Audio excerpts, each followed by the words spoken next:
Барлық адамдар сияқты сен де ғашық болдың. Төсек ләззатына бөлендің, айнымас доссыз дедің. Көңіл көтердің, жұмыс жасадың. Неге? Өйткені сен жалғыз қалудан өлердей қорықтың. Өзіңнің ерекше қасиетіңді, қайталанбас даралығыңды дәлелдегің келді. Кімге? Сен өзіңді байқату үшін, көзге түсу үшін бүкіл әлемді өртеуге барсың.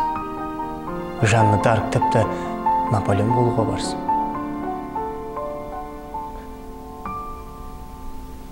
Тек біреу байқаса, қолын созса деп ойладым. Ешқашан. Бірақ бәрібір адам жалғыздан жалғыз өледі. Әрқашан. Мен мұны жалғыздық ғылымының докторы ретінде айтып отырмын. Мен соны түсіндім.